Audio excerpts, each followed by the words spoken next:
ಫ್ರೆಶರ್ಸ್ಗೆ job ಇದೆಯಾ ಅಂತ ಕೇಳ್ತಿದ್ರಿ ಅಲ್ವಾ? ಫಸ್ಟ್ ಡೇ ನಂಗೆ ಲಿಟ್ಲರಿ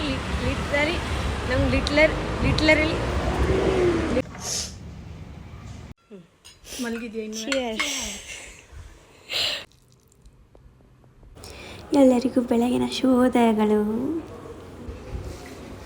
ಬಟ್ಟೆನ ಮೊದಲು ಐರನ್ ಮಾಡಿಕೊಂಡೆ, ಇವಾಗ ಗಂಜಿ ಮಾಡಕ್ಕೆ ಕೆಳಗಡೆ ಬಂದೆ.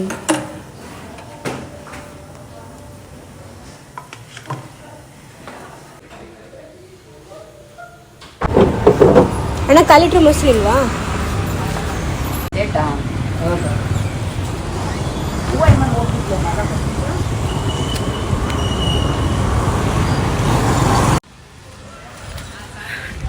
ಇವಾಗ ಮೊಸರು ತಗೊಂಡೆ, ನೀರು ಕುದೀತಿರುತ್ತೆ.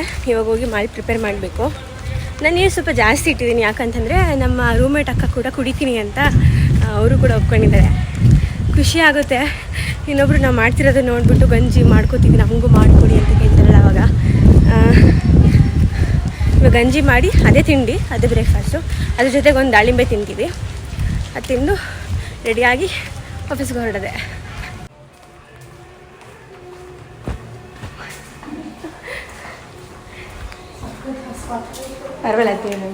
ನೋಡಿ, ಲೈಫಲ್ಲಿ ಏಜ್ ಆಗ್ತಾ ಎಲ್ರಿಗೂ sugar, BP, thyroid, joint pain ಇದೆಲ್ಲ ಕಾಮನ್ ಆಗಿ ಹೋಗಿದೆ ಈ ಕಾಲದಲ್ಲಿ. ಸೊ ಅದನ್ನು ನೀವು ಈ ವಯಸ್ಸಲ್ಲಿ ಅದನ್ನು ಅವಾಯ್ಡ್ ಮಾಡಬೇಕಂತ ಹೇಳಿದರೆ, ಅಥವಾ ಆಲ್ರೆಡಿ ಶುಗರ್ BP ಬಂದಿರೋರು ಇವಾಗ ನೀವು ಗಂಜಿನ ಕುಡಿಯೋದಕ್ಕೆ ಶುರು ಮಾಡಿ. ಈ ಗಂಜಿ ಏನೆಲ್ಲ ನಮ್ಮ ಹಳೆಯ ಕಾಲದ್ರು, ನಮ್ಮ ಹಳೆಯ ಸಂಪ್ರದಾಯಗಳಿಂದ ಬಂದಿರೋಂತಹ ಗಂಜಿನೇ ನಾವು ಮಾಡ್ತಾಯಿದ್ದೀವಿ.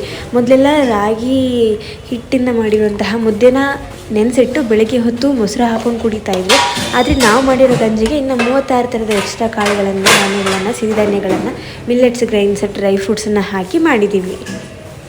ಈಗ ಕ್ವಿಕ್ಕಾಗಿ ರೆಡಿ ಆಗಿಬಿಡೋಣ.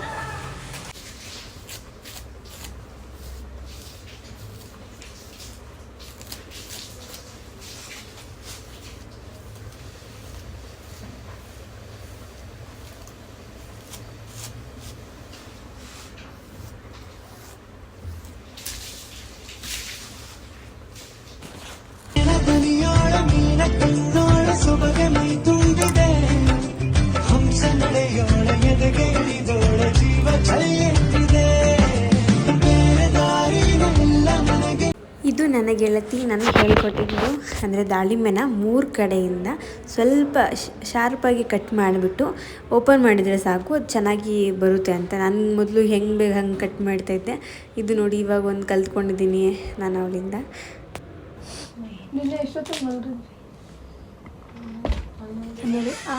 ಇಲ್ಲ, ನಾನು ಮಲ್ಕೊಂಡಾಗ ನೀವು ಸ್ವಲ್ಪ ಒಂದು 10 ನಿಮಿಷ ಮುಂಚೆ ಮಲ್ಕೊಂಡಿದ್ರಿ. 12 ಗಂಟೆ ಆಗಿತ್ತು. ಟ್ರೈನ್ ಆಗಿರೋ ಥರ ಕಾಣಿಸ್ತಿದೆ. ಸ್ಟ್ರೈನ್ ಅಂತ ಯಾರು ಬಳಸೋದಿಲ್ಲ ಅಲ್ವ ರಮ್ಯಾ? ಸ್ಟ್ರೈನ್ ಅಂತ ಬಳಸ್ತಾರೆ ಅಕ್ಕ? ಇಲ್ಲ ಅಲ್ವಾ ಅಕ್ಕ? ಸ್ಟ್ರೆಸ್ ಅಂತ ಬಳಸ್ತಾರೆ ರಮ್ಯಾ. ಅದು ಇದೆ, ಆದರೆ ಯಾರು ಸ್ಟ್ರೈನ್ ಅಂತ ನಾರ್ಮಲ್ ಆಗಿ ಬಳಸಲ್ಲ. ತುಂಬಾ ಸ್ಟ್ರೆಸ್ ಆಗಿದೆಯಾ ಅಂತ ಕಾಣಿಸುತ್ತೆ ಅಂತಾನೆ ಹೇಳ್ತಾರೆ. ಕಣ್ಣು ವ್ಯಕ್ತಿನ ಅಡ್ರೆಸ್ ಮಾಡ್ಬೇಕಾದ್ರೆ ಸ್ಟ್ರೆಸ್ ಅನ್ಬೇಕು, ವಸ್ತುನ ಅಡ್ರೆಸ್ ಮಾಡ್ಬೇಕಾದ್ರೆ ಸ್ಟ್ರೈನ್ ಅನ್ಬೇಕು. ಅಲ್ಲ, ನಿಮ್ ಕಣ್ಣು ವಸ್ತು ತಿಂಗ್ತಾನೆ. ಸೊ ನೀವು ಸ್ಟ್ರೆಸ್ ಆಗಿದ್ದೀರಾ, ಕಣ್ಣು ಸ್ಟ್ರೈನ್ ಆಗಿದೆ.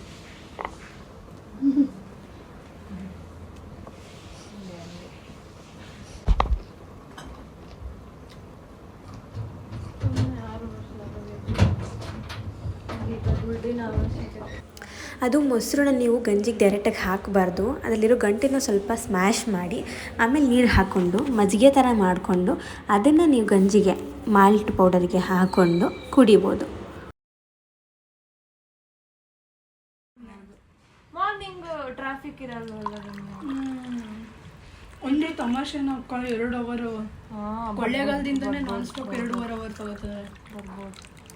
3 ನಾನ್ ಸ್ಟಾಪ್ ಇದ್ರು. 3.5 ಗಂಟೆ ಆಯ್ತು. ಇಲ್ಲ ನಾನ್ ಸ್ಟಾಪ್ ಆದ್ರೆ 3 ಗಂಟೆ ಆಯ್ತು. ಮಲಗಿದ್ಯಾ ಇನ್ನು? ನಾನು ಒಂದು ಕಪ್ ಫುಲ್ ಕುಡಿದು ಇದು ಸೆಕೆಂಡ್ ರೌಂಡು. 2ನೇ ರೌಂಡು. ನೀನು ಹಿಂಗೆಲ್ಲ ಮಾಡ್ತೀಯ ರಮ್ಯಾ? ಮೊದಲೆಲ್ಲ ಹುಷಾರಿಲ್ಲ ಅಂತಂದರೆ ಗಂಜಿ ಕೊಡೋರಲ್ವಾ, ಇದು ಕೂಡ ಗಂಜಿ ಥರನೇ. ಆದರೆ ಇದಕ್ಕೆ ನಾನು ಇನ್ನೂ 30 ಥರದ ಎಕ್ಸ್ಟ್ರಾ ಕಾಳುಗಳನ್ನು, ಸಿರಿಧಾನ್ಯಗಳನ್ನು, ಮಿಲೆಟ್ಸನ್ನು, ಗ್ರೈನ್ಸನ್ನು, ಡ್ರೈ ಫ್ರೂಟ್ಸ್ಗಳನ್ನು ಆ್ಯಡ್ ಮಾಡಿದ್ದೀನಿ. ಸೊ ನಿಮ್ಮ ಹೆಲ್ತಿಗೆ ತುಂಬ ಒಳ್ಳೆಯದಿದು. ಇಷ್ಟು ಬೇಗ ಖಾಲಿಯಾಗಿದೆ ಬೆಳಿಗ್ಗೆ ಮಾಡಿರೋ ಅಂತಹ ತಿಂಡಿ. ಬಾಕ್ಸಿಗೆ ಹಾಕ್ಕೊಂಡು ಇವಾಗ ಹೊರಡೋದು. ಇಲ್ಲಿ ನಾನು ವರ್ಕ್ ಮಾಡೋ ಜಾಗದಲ್ಲಿ ಇಲ್ಲೇ ಒಂದು ಎಲ್ಲ ಕಾಲ್ನಡಿಗೆ ಅಂತಹ ದೂರದಲ್ಲೇ ಇದ್ದರೂ ಕೂಡ ಎಲ್ಲರೂ ಕೂಡ ಬಸ್ಸಿಗೋಸ್ಕರ ಕಾದ್ಕೊಂಡು ನಿಂತ್ಕೊಂಡು ಕ್ಯೂನಲ್ಲಿ ವೆಯ್ಟ್ ಮಾಡಿಕೊಂಡು ಆ ಬಸ್ಸಿಗೋಸ್ಕರ ಕಾದು ಬಸ್ಸಲ್ಲಿ ಹತ್ಕೊಂಡು ಹೋಗ್ತಾರೆ. ನಿಜವಾಗ್ಲೂ ವಾಕ್ ಮಾಡಿದರೆ 5 to 10 ಮಿನಿಟ್ಸ್ ಆಗ್ಬೋದು ಅಷ್ಟೇ, ಜಾಸ್ತಿ ಅಂತ ಹೇಳಿದ್ರೆ 5 ಮಿನಿಟ್ಸ್ ಆಗ್ಬೋದು ಒಳಗಡೆ, ಕ್ಯಾಂಪಸ್ ಒಳಗಡೆ. ಆದರೂ ನೋಡಿ ಒಂದು ಬಸ್ ಹೋಗಿ ಇನ್ನೊಂದು ಬಸ್ಸಿಗೋಸ್ಕರ ಕಾಯ್ತಿದ್ದಾರೆ.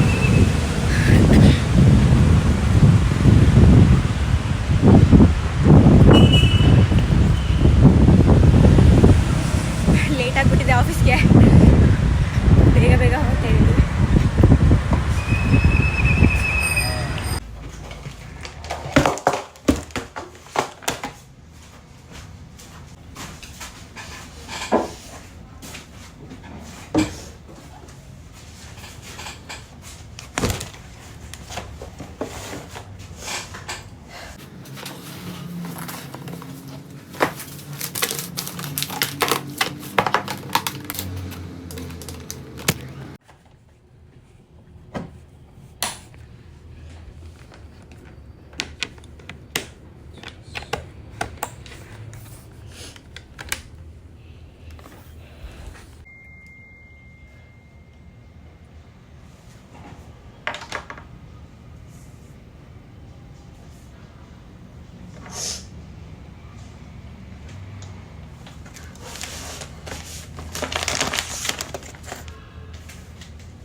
ವಿಡಿಯೋ ಮಾಡೋದು ಮರ್ತೋಗ್ಬಿಟ್ಟೆ, ಅದಕ್ಕೆ ಈ ಥರ ಮಧ್ಯದಲ್ಲಿ ಮಾಡ್ಕೋತಾ ಇದ್ದೀನಿ.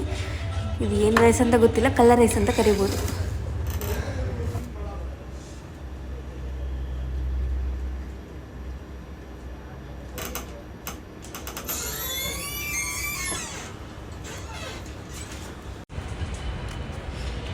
ಏನೋ ಗೊತ್ತಿಲ್ಲ, ಈ ದಿನ ನಿಜವಾಗ್ಲೂ ವರ್ಸ್ಟ್ ಅನ್ನಿಸ್ತಿದೆ. Worst day. ಯಾಕೆ ಅಂತ ಹೇಳ್ತೀನಿ. ಈ ದಿನ ಒಂಥರ ಇಲ್ಲದೆ ಇದ್ದಿದ್ರೆ ಕ್ಯಾಲೆಂಡ್ರಲ್ಲಿ ಚೆನ್ನಾಗಿರ್ತಿತ್ತು ಅನ್ನೋಷ್ಟು ಇಷ್ಟನೇ ಆಗ್ತಿಲ್ಲ. ಆ ಥರ ಎಕ್ಸ್ಪೀರಿಯನ್ಸ್ ಆಗಿದ್ದು ಇವತ್ತು. ಎಲ್ಲ ಇಲ್ಲೇ ತೋರಿಸೋ ಹಂಗೆ.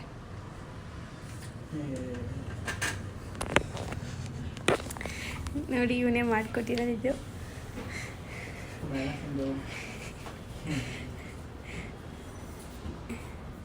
दिमाग में आ गया ना.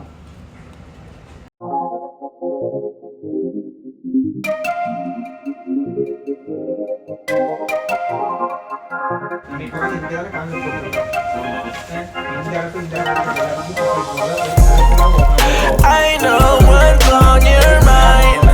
We do this all the time. ಫ್ರೆಶರ್ಸ್ಗೆ ಜಾಬ್ ಇದೆಯಾ ಅಂತ ಕೇಳ್ತಿದ್ರಿ ಅಲ್ವಾ? ನೋಡಿ, ಇವಾಗ ಬೆಂಗಳೂರಲ್ಲಿ ನಿಮ್ಗೊಂದು ಕೆಲಸ ಸಿಕ್ಕಿದೆ. ಮೇನ್ಲಿ ಇದು ಕನ್ನಡದವ್ರಿಗೆ. ಅವ್ರಿಗೆ ಕನ್ನಡ ಮತ್ತು ಇಂಗ್ಲೀಷ್ ಚೆನ್ನಾಗಿ ಗೊತ್ತಿರಬೇಕು.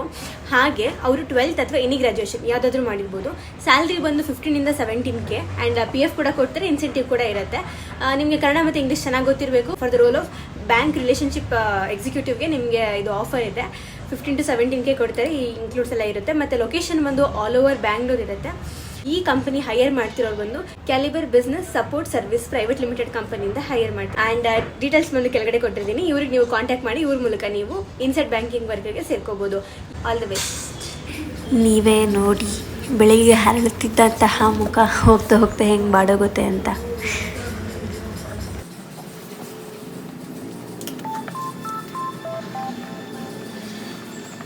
You're sick of my madness. Don't you tell me what I'm supposed to do. Better off without me. Don't you tell me what. ಬಿಸಿಲಿದ್ದಾಗ ಬೆಳಕಿದ್ದಾಗ ಒಳಗಡೆ ಸೈಟ್ ಒಳಗಡೆ ಹೋಗೋರು ಈ ಥರ ಪೂರ ಕತ್ಲೆ ಆದಾಗ ಹೊರಗೆ ಬರ್ತೀವಿ. ಇವಾಗ ಮುಗಿದು ಕೆಲಸ. ಸೊ ಇವಾಗ ಹೋಗ್ತಿದ್ದೀನಿ PGಗೆ. ಹೋಗಿ ಫ್ರೆಶ್ ಅಪ್ ಆಗಿ ನೋಡಬೇಕು ಮುಂದೆ ಊಟ ಮಾಡಿ ಮಲ್ಕೊಳ್ಳೋದಷ್ಟೇ, ಇನ್ನೇನಿರಲ್ಲ. ಇಷ್ಟು ಟೈಮ್ ಆಗಿರುತ್ತೆ, ಇನ್ನೇನು ಉಳಿದಿರಲ್ಲ.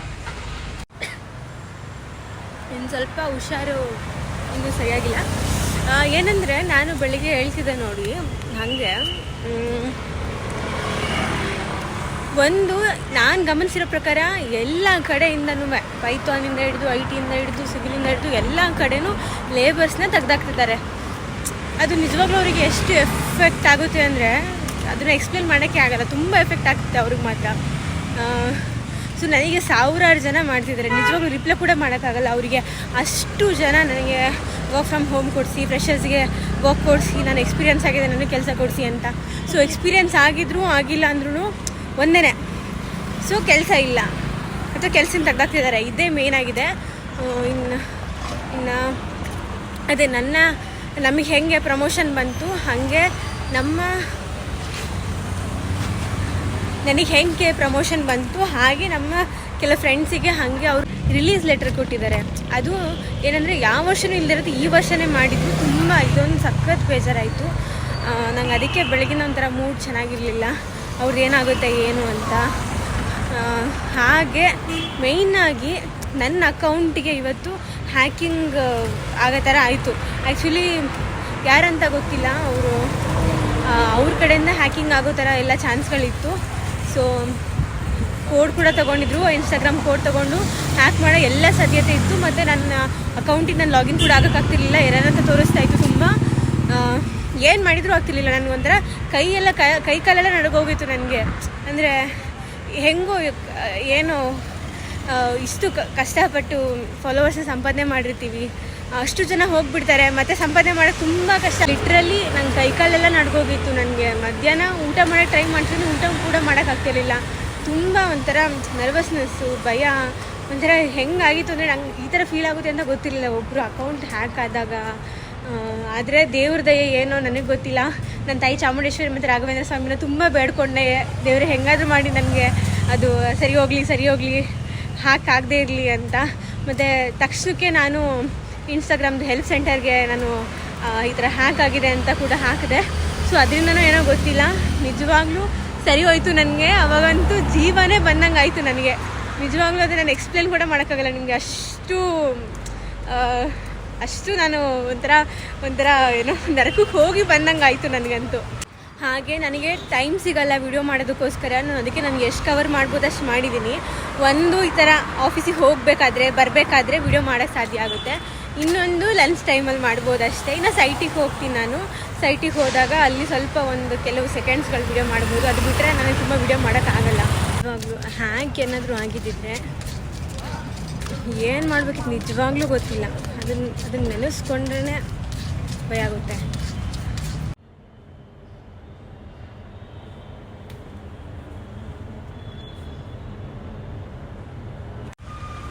ದೇವಸ್ಥಾನದ ಗುಡಿ ಕ್ಲೋಸ್ ಆಗಿತ್ತು, ಅದೇ ಪ್ರಸಾದ ಸಿಕ್ತು. ದೇವ್ರು ಎಲ್ರಿಗೂ ಒಳ್ಳೇದು ಮಾಡಲಿ ದೇವ್ರೆ.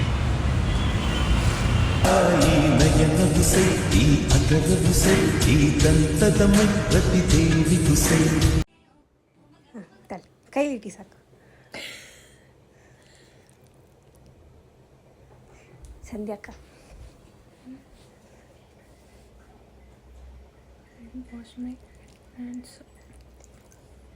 ಪ್ರಸಾದ ಮಕ್ಕ.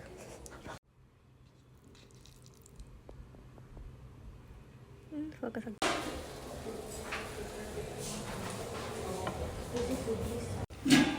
ಮತ್ತು ಎಂದಿನಂತೆ ಇವತ್ತು ಅನ್ನ ಮಾಡಿದರು ಮತ್ತು ಮೂಲಂಗಿ ಸಾಂಬಾರು ಜೊತೆಗೆ ಇವರು ಎಲ್ಲ ತರಕಾರಿಗಳನ್ನು ಹಾಕ್ತಾರೆ.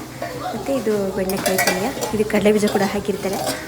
ಇದನ್ನಿಷ್ಟು ಮಾಡಿದ್ರು. ಮತ್ತು ಕಾಮನ್ನಾಗಿ ಚಪಾತಿ ಅಥವಾ ರೊಟ್ಟಿ ಏನೋ ಒಂದು ಅದೊಂದು ಮಾಡಿರ್ತಾರೆ.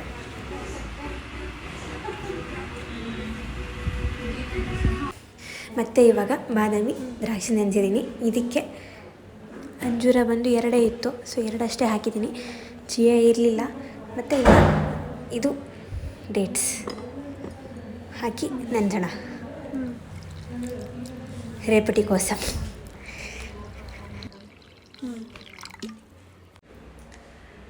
ನಂದು ಈ ದಿನ ಮುಗಿತಾ ಇದೆ. ಇವಾಗ ನೆನೆಸಿಟ್ಟಿರೋದನ್ನು ಬೆಳಿಗ್ಗೆ ಗಂಜಿ ಜೊತೆ ಕುಡಿತೀನಿ. ನನ್ನ ಜೊತೆಗೆ ಯಾರೆಲ್ಲ ಗಂಜಿ ತೊಗೊಂಡು ಕುಡಿತಾ ಇದ್ದೀರಾ, ನನ್ನ ಜೊತೆ ಚೇರ್ಸ್ ಮಾಡಿ. ಶುಭರಾತ್ರಿ.